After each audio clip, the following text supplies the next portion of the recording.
1.7 million illegal immigrants currently reside in the United States.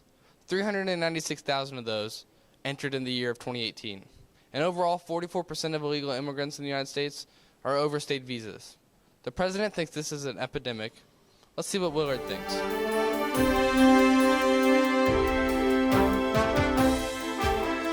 I do believe that we should build a wall along the southern border. Basically, I see it from a human trafficking standpoint when we look at the fact that 30% of the women along the southern border are sold into sex trafficking. 70% of the migrants along the southern border are actually victims of violence, including sex trafficking. I just think this is a horrible thing. I think that sex trafficking in America and the entire world is one of the most prevalent issues we have. So as a feminist, I actually support the wall. And the numbers just back it up. ICE wants it, our immigration system needs it, and it's something that the president is advocating for, and I think is fairly advocating for. I don't believe that building a wall is necessary because of the fact that Trump has been taking the government shutdowns way too far with the wall just to get funding for it. Building a wall is going to be constitutional. There is nothing in the Constitution that says that the government would not be able to build a wall.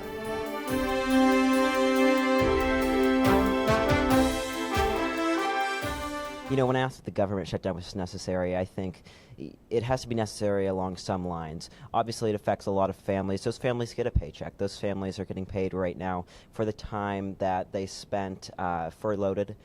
We have to look at the bigger picture here. This was a great opportunity for our elected officials to come together. I do not think the government shutdown was necessary.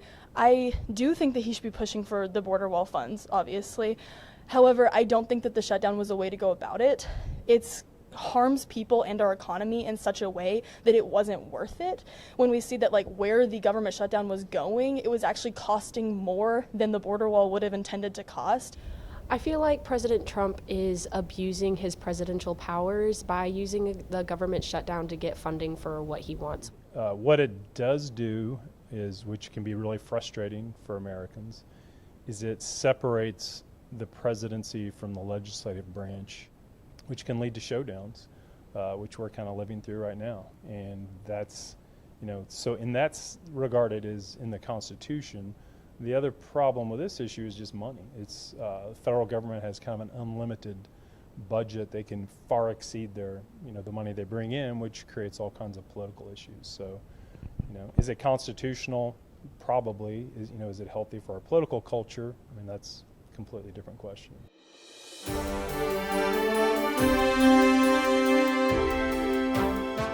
I do believe that illegal immigration is a problem that needs to be solved, but I don't believe that our government is going in the right direction with how we're solving it. I believe there are other ways that it could be solved other than going on a government shutdown and trying to build a wall for billions of dollars.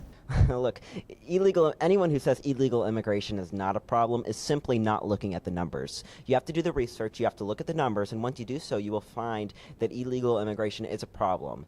I think illegal immigration is an incredibly prevalent issue that needs to be fixed, but not just that. I think immigration as a whole, especially from certain parts of the world, and all kind of restrictions need to come down and be more secure because America first. In America, immigration is kind of unique in that it's always been tied to family. Really the last time it was a big issue was in the 60s, and the laws that they passed then made immigration family-based. In most countries, it's employment-based. Illegal immigration is an issue that needs to be addressed. Probably the question with that is to what extent do we want to go to address the issue? As far as resources and the amount of attention we want to put forth toward that compared with other issues in the U.S.